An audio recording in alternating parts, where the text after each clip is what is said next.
बोल प्रेम से ओम श्री सदगुरु महर्षि मही परमहंस महाराज जी की जय। गुरुदेव का प्रवचन, गुरु प्रसाद साधु की संगति। बाबा श्री साई स्वामी जी महाराज के बचनों में मंगल मूर्ति सदगुरु मिलवे सर्वाधार। मंगल में मंगल करना बिनऊ बारंबार, ज्ञान उद्यर ज्ञान गण सदगुरु शंकर रूप। नमो नमो बहुबार ही सकल सुपूजन भूप। उपस्थित धर्मानुरागी सत्संग प्रेमी सदा आत्माओं, माताओं एवं बहनों, आप लोग अच्छी तरह से जानते हैं कि इस सत्संग के द्वारा संतों का विचार सुनाया जाता है। आवश्यकता क्या है? संतों के विचार को सुनने की या सुनाने की आवश्यकता क्या है? सुनना होता है करने के लिए, करना होता है पाने के लिए। पाने की जननी है सुनना और सुनने की जननी है करना। सुनेगे नहीं तो करोगे कैसे? करोगे नहीं तो मिलेगा क्या? अब बात रही कि हर एक क्या पाना चाहता है। एक संत हुए तुलसी साहब के नाम से, जो गोस्वामी तुलसीदास जी महाराज के बाद हुए थे। उनके वचन है, एक दिल लाखों तमन्ना। मतलब कितने इच्छाएं हैं ठिकाना नहीं। संत कबीर साहब के वचन में है कि जिस तरह समुद्र में तरंगे उठती है, उसी तरह मन में इच्छा की तरंगे उठती है। समुद्र बहुत बड़ा है, धरती जितनी बड़ी है उससे 3 गुना बड़ा समुद्र है। बहुत तरंगे उठती है। संत कबीर साहब के वचन में है, हम लोगों को सुबह से अभी तक कितनी इच्छाएं हुई ठिकाना नहीं। कुछ याद है, बहुत याद भी नहीं। तांता लगा हुआ है, एक इच्छा पूरी हुई नहीं कि दूसरी तैयार। एक प्रसंग है श्रीमद् भागवत का व्रज के पास यमुना जी में एक दह था। उसमें रहता था एक सांप, उसका नाम था कालिया। उसी से दह का नाम भी कालिया दह पर गया था। उस सांप के बहुत से फन थे। वह इतना विषैला था कि उसके विष से सरोवर का जल हमेशा खौलता रहता था। उसके ऊपर जो चिड़िया उड़ती थी उसकी वाष्प की गंध से मर जाती थी। भगवान श्री कृष्ण ने सोचा कि इसको उपयोगी बनाना चाहिए। एक गेंद निकालने के बहाने कदम के पेड़ पर चढ़कर उसमें कूद गए। वह सांप जो था उसने क्रोध में आकर उनको लपेट लिया और पानी में घुमाने नाचने लगे। भगवान श्री कृष्ण के साथी जो थे ग्वाल बाल वे देख कर चिल्लाने लगे। कितने तो दुख के मारे बेहोश भी हो गए। इधर व्रज में भी अपशकुन होने लगा, जिससे व्रजवासियों के मन में हुआ कि शायद कृष्ण के ऊपर कोई आपत्ति आ गई है, क्योंकि इस तरह की आपत्ति पहले कितनी बार आ चुकी थी। हमेशा वे लोग आसक्तिक रहते थे। सब लोग दौड़ पड़े। यहाँ आकर देखते हैं कि कृष्ण सर्प के चुंगल में पड़ गए हैं और वह उन्हें घुमा रहा है। यह देखकर सब हाय हाय करने लगे, चिल्लाने लगे। उनके माता पिता तो देह में कूदने के लिए भी तैयार हो गए, लेकिन लोगों ने उन्हें पकड़ रखा। भगवान कृष्ण ने सोचा कि लोग बहुत दुखी हो गए हैं। वह थे महायोगेश्वर, योगी जो होते हैं। योगी से मतलब जो संतों के युक्ति के मुताबिक साधन करने वाले होते हैं। उनके अंदर सिद्धियां हो जाती है, लेकिन जो अच्छे विचार के होते हैं वे रिद्धि सिद्धि के फेर में नहीं पड़ते। इसके फेर में जो पड़ता है उसकी हानि होती है। गोस्वामी तुलसीदास जी महाराज लिखते हैं, रिद्धि सिद्धि परहि बहु भाई, बुधहि लोभ दिखावज आई। छल बल कर जाई समीपा, अनंत दीप बुझाई दीपा।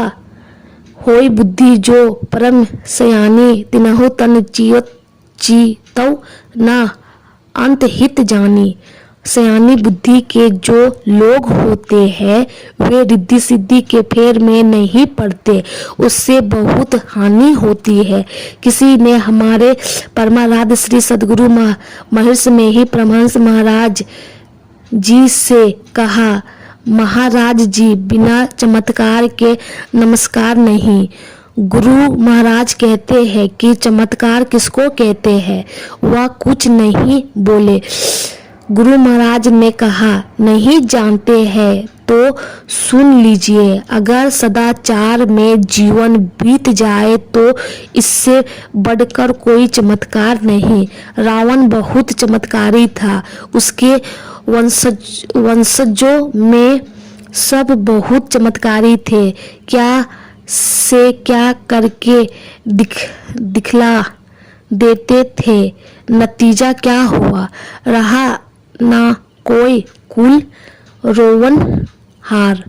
अगर सदाचार में जीवन बीत जाए तो इससे बढ़कर कोई चमत्कार नहीं। भगवान श्री कृष्ण तो जन्मजात सिद्धियां थी। अपनी सिद्धि की शक्ति से उन्होंने शरीर को मोटा बना लिया।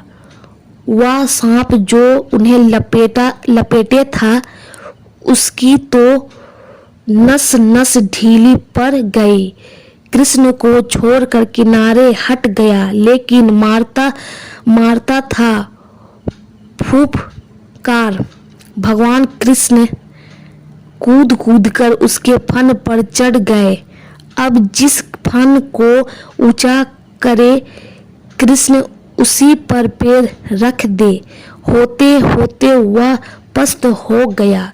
बोला, महाराज हमको क्षमा कर दीजिए, अब आप जो कहिएगा हम वही करेंगे।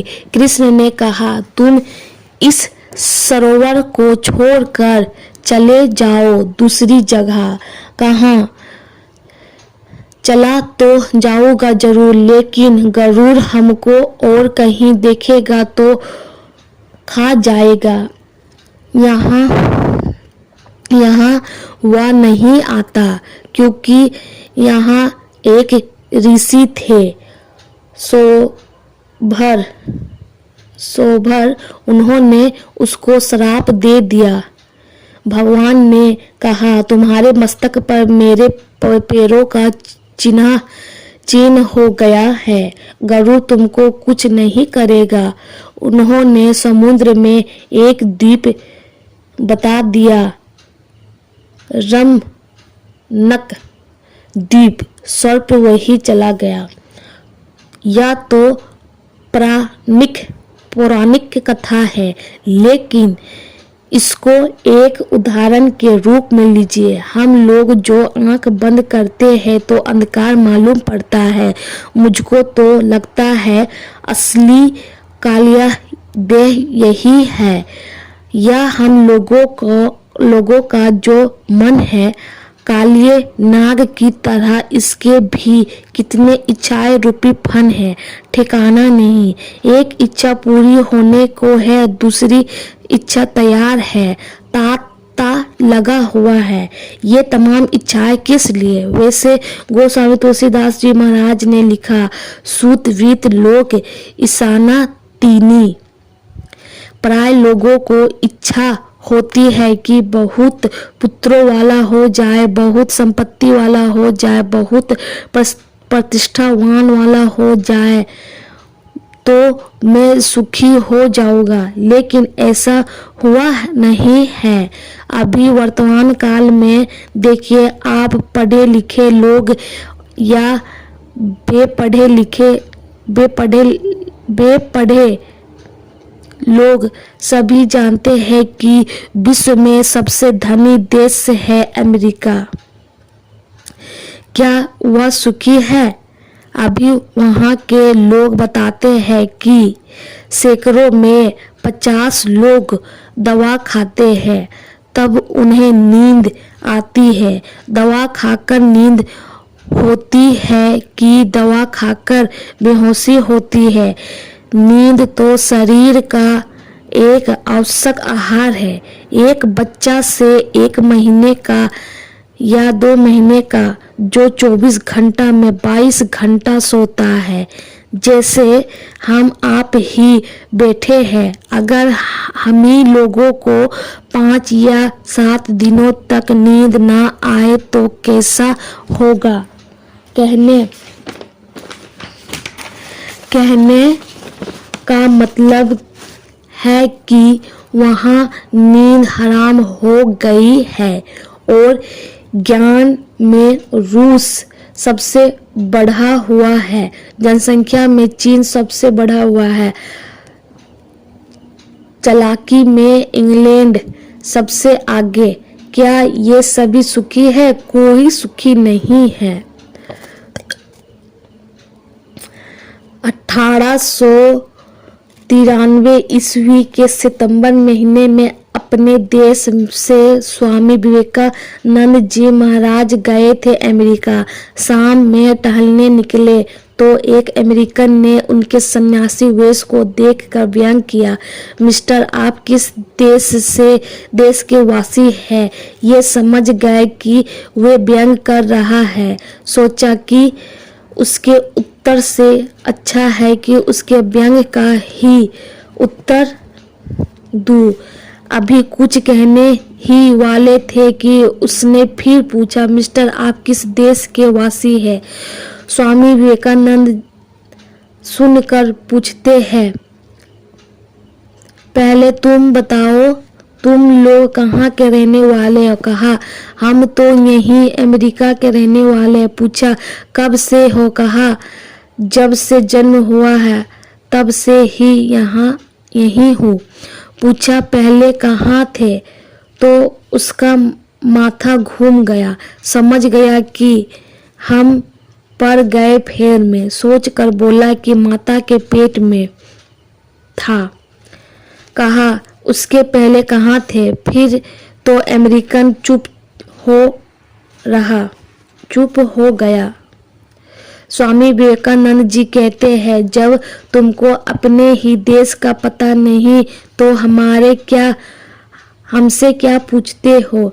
अगर हम कह भी दे तो तुम समझोगे कि नहीं, वह देश कहाँ है। पढ़ा लिखा आदमी था। स्वामी जी जरा ठहरे थे, उसका पता लेकर चला गया। दूसरे दिन स्वामी जी के निवास पर गया। स्वामी जी उसको देखते ही कहते हैं, ए जी, जिस संपत्ति को पाकर तुम फूले नहीं समाते हो, क्या ये सदा से तुम्हारी ही रहेगी? मेरी कहकर कितने चले गए, लेकिन संपत्ति किसी के साथ नहीं गई, तुम्हारे साथ भी नहीं जाएगी। हंसने वाली बात तो यह है, और तुम हंसते हो हमारी वेशभूषा को देखकर, लेकिन तुमको मालूम होना चाहिए कि मैं उस देश का रहने वाला हूँ जिस देश की संपत्ति शांति है। जिस शांति के लिए और देशवासी क्या से क्या कर रहे हैं, वह शांति हमारे देश को अनायास ही प्राप्त है। जो पदार्थों में शांति ढूंढता है वह मानो अंधकार में भटक रहा है। शांति का जो खोजी होता है वह अपने को उससे अलग कर देता है। उसी देश का मैं रहने वाला हूँ, समझे? कहने का मतलब है शांतिपूर्ण शांति स्वरूप एकमात्र परमात्मा है। शांति को अगर पाना चाहते हैं तो एकमात्र परमात्मा को प्राप्त कीजिए। परमात्मा की प्राप्ति अगर हो गई तो तमाम अभाव के अंदर रहते हुए भी आप सुख में शांति रहिएगा। इसलिए किसी ने लिखा है, वेश कैसा भी रहे, अगर ऊंचा ख्याल है, दीन बाहर से दिखे, भीतर से मालो माल है। कोई कहता है भिक्षुक है, कोई कहे कंगाल है। कुदरी पहने हुए वह कुदरी का लाल है। कहने का मतलब है कि अगर अविनाशी सुख चाहते हैं तो शांति स्वरूप परमात्मा को प्राप्त कीजिए, इसके अलावा दूसरा कोई उपाय नहीं है। अब बात रही कि परमात्मा कहते किसको है। परमात्मा का अर्थ ही जो पर का आत्मा है, यानी परम विशेषण है, सबसे पहले का कुछ है। यह हम आपका विचार भी कहता है, बुद्धि भी कहती है। देखिए, यह संसार है। संसार में जैसे धरती है, धरती के पहले पानी, पानी के पहले अग्नि, अग्नि के पहले हवा, हवा के पहले आकाश, आकाश है। यह प्रत्यक्ष हम लोग देखते हैं। जो जिससे परे का है उससे उसका विस्तार अधिक है। धरती से पानी का विस्तार अधिक है, पानी से अग्नि का विस्तार ज्यादा है, अग्नि से हवा का विस्तार ज्यादा है और हवा से आकाश का विस्तार ज्यादा है। इस सबसे पहले का भी कुछ है। गोस्वामी तुलसीदास जी महाराज लिखते हैं, उसके पहले वही है जिसके अंदर ऐसे ऐसे 100 करोड़ों आकाश अटे हुए हैं, नव शत कोटि अमित अवकाशा, यानी ऐसा कुछ है जिसके परे कुछ भी नहीं है, इसलिए उसको अनादि अनंत कहा गया है। ऐसा जो है वह है परमात्मा। वह परमात्मा कहाँ है, कहाँ नहीं है। सब जगह रहते हुए सबसे परे भी है। उसी परमात्मा का अंश हम आपके अंदर जीवात्मा है। किस तरह का अंश है? जैसे यह भवन बना हुआ है, कहाँ आकाश के अंदर बना हुआ है, उसके अंदर आकाश है कि नहीं। तमाम घर बने हुए हैं, घर के अंदर आकाश है कि नहीं। ये आकाश जो भाग इसमें भर गया है उसको मठाकाश कहते हैं। बाहर में जो आकाश है वह महदाकाश है। परमात्मा के अंदर सारा चराचर है। उसी परमात्मा के अंश हम जीवात्मा हैं। हम परमात्मा से जीवात्मा बने हुए हैं और परमात्मा से हमारा अलगाव हो गया है। जब तक परमात्मा से अलग रहेंगे, संसारपति होकर हम दुख में रहेंगे, इसमें कोई संदेह की बात नहीं है। परमात्मा अगर मिल गया, तमाम अभाव के अंदर रहकर भी हम सुख में रहेंगे। अब बात रही कि परमात्मा मिलेंगे कैसे। जैसे इस घर के अंदर आकाश है, यह आकाश महदाकाश है, महदाकाश से मिलेगा कैसे? घर को हटा दीजिए, यह आकाश उस महदाकाश में मिल जाएगा। यह मिलना क्या है? यह आकाश उस आकाश में मिलकर एक हो जाएगा। उसी तरह जीवात्मा पर माया का जो पर्दा लगा हुआ है उसको हटा दीजिए, जीवात्मा परमात्मा में मिल जाएगा। तब हम परमात्मा में मिलकर परमात्मा ही हो जाएंगे। जानत तुम ही हो जाई। तब हम ऐसे, यानी संसार नहीं बना था, तब हम ऐसे संसार नहीं बना था, हम आपका शरीर भी नहीं बना था, तब यह जीवात्मा परमात्मा था। अब हम ऐसे, अब भी हम वैसे बन जाएंगे। यही जन्म का लाहा।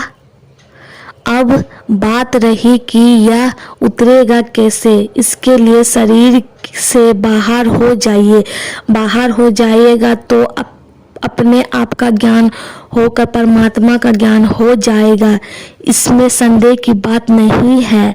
इसके लिए सब शरीरों से छूटिए। अभी हम लोगों को जो शरीर मिला है वह कैसा मिला है? जैसे हम लोग अपने को पाने योग्य बना कर रखे हैं वैसा मिला है। हम लोग यहाँ इतने बैठे हैं, ना आकार एक तरह का है, ना रूप रंग एक तरह का है, न कारण क्या है? हमारा शरीर भी पंच तत्वों का है, आपका शरीर भी पंच तत्वों का है, और बनाने वाला कारीगर भी एक ही है। फिर इतना अंतर क्यों?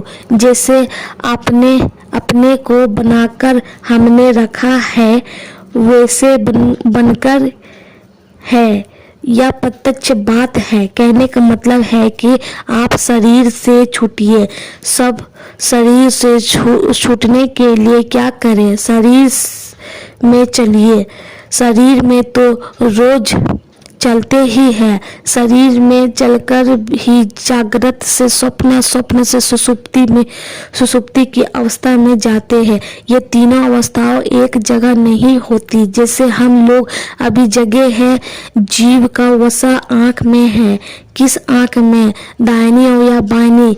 इन दोनों आँखों के बीच में ठीक भीतर एक और आँख है जिसको शिव नेत्र कहते हैं। शिव नेत्र इसलिए कहते हैं कि इस आँख का पता सबसे पहले शिव बाबा को लगा था। उसी को सुषुम्ना, आज्ञा चक्र, 10वां द्वार आदि कहकर जनाया गया है। जागृत अवस्था में जीव का वसा नेत्र में होता है। जीव पहले कहते हैं किसको है?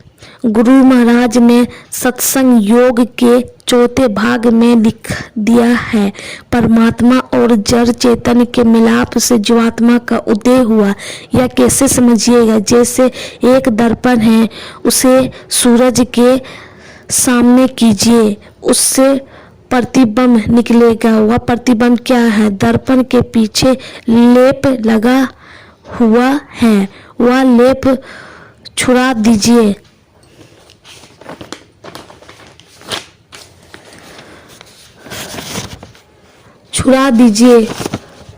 प्रतिबिंब खत्म हो जाएगा। उसी तरह चेतन शरीर पर जड़ का लेप लगा हुआ है। लेप को हटा दीजिए, जीव भाव खत्म हो जाएगा। आप आत्मभाव हो जाइएगा। फिर दुख सुख सब समाप्त हो जाएगा और आप आनंद के सागर में रहोगे। कहने का मतलब यह है कि शरीर में चलना होगा। चलिए। फिर किधर चलिए? ऊपर की तरफ चलिए। ऊपर की तरफ ज्ञान है और नीचे तरफ अज्ञान है। ज्ञान किसको कहते हैं? ज्ञान कहते हैं जानने को। क्या जानने को? जो नहीं जान रहे हैं। क्या नहीं जान रहे हैं? माया क्या है? ईश्वर क्या है?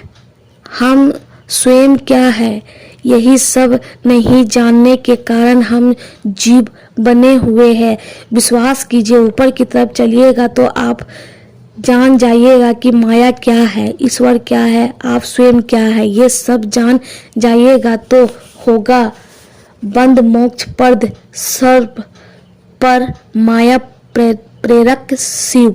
यानी तब बंधन में रहने वाले नहीं, बंधन देने वाले हो जाओगे। तब जीव नहीं शिव हो जाओगे। ऊपर की तरफ चलिए। केवल विचार से नहीं, इसके लिए सिमटाव का साधन करना पड़ेगा। कहाँ से सिमटाव? संसार से, शरीर से, इंद्रियों के घाटों से अपने को समेटना है। तब आप पिंड से ब्रह्मांड में हो जाइएगा। इसका साधन क्या है? सिमटाव के साधन में जप करते हैं, स्थूल रूप का ध्यान करते हैं, फिर बिंदु ध्यान करते हैं। जप करने से सिमटाव होता है, उससे ज्यादा सिमटाव स्थूल रूप का ध्यान करने से होता है, उससे भी ज्यादा सिमटाव बिंदु ध्यान करने से होता है। बिंदु ध्यान करने से इतना सिमटाव होता है कि अभी तो आप अपने को अंधकार में देखते हैं, प्रकाश में देखिएगा। फिर सार शब्द के अलावा शब्द का अभ्यास जो है उससे और सिमटाव होता है। फिर उठते उठते सभी आवरणों से पार होकर अपने आपके ज्ञान में हो जाइएगा। हमारे गुरु महाराज कहते हैं, धम्म प्रकाश अरु शब्द निशब्द की कोठरी, चारों कोठरियां आहे अंदर घट कोठरी, तू उतरिए परियो तम माही पीयू निशब्द में पीयू। अर्थात परमात्मा अंधकार में भी है, प्रकाश में भी है, शब्द में भी है, लेकिन उनकी पहचान होगी निशब्द में। कैसे चलो नयन केवल तम मांझ रे पंथी धारिये।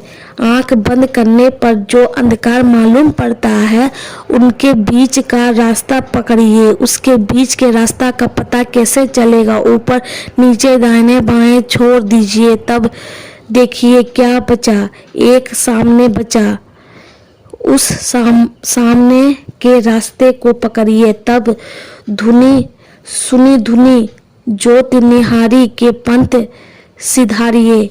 यानी विश्वास कीजिए, आप अंधकार से प्रकाश में चले जाइएगा, प्रकाश से शब्द में चले जाइएगा और शब्द से शब्दातीत परमात्मा में चले जाइएगा। इसमें कोई संदेह की बात नहीं है। लेकिन बात रही उनकी विधि जानने की। विधि को जानकर मनोयोग्य से कीजिए, आप 3 आवरणों से पार हो जाइएगा। तब अपने आपके ज्ञान में होकर परमात्मा के ज्ञान हो जाएगा। तब हम ऐसे यही जन्म का लाहा राम भक्ति में जाको हित चित, जिसके चित में राम की भक्ति हितकारिता बैठी हुई है, उसके लिए यह संभव है। हम लोगों के पास बहुत लोग आते हैं, कहते हैं महाराज इतने दिन हो गए दीक्षा लिए हुए, कोई प्रगति नहीं हुई, कोई अनुभूति नहीं हुई। हम कहते हैं आप जो संसार का काम करते हैं उससे अगर कोई लाभ नहीं होता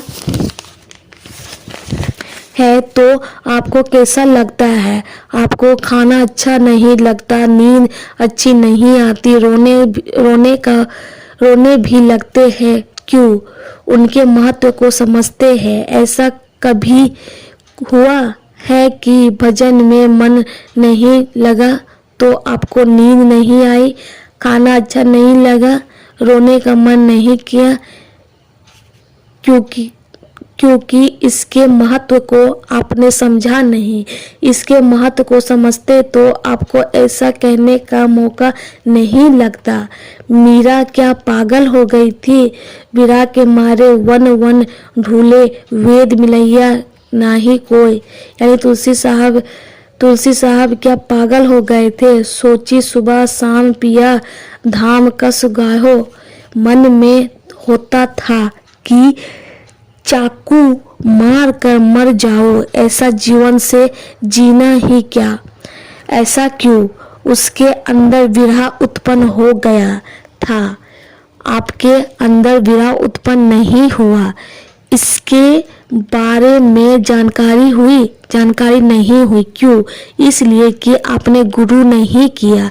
अगर गुरु किया तो भी उनके कहने अनुसार आप उस पर चले नहीं। ऐसा करते तो कहने का मौका नहीं मिलता। इसलिए गुरु प्रसाद साधु की संगति जग जीते जात जुलाहा। कहे कबीर सुनो भाई साधु भ्रम परो जनि कोई, जस काशी तस मगहा उसर हृदय राम जो होई। इन सब बातों को हर एक जानिए और जानकर साधन कीजिए। यही आप लोगों की सेवा में सुनाया। बोल प्रेम से ओम श्री सद्गुरु महेश में परमहंस महाराज जी की जय।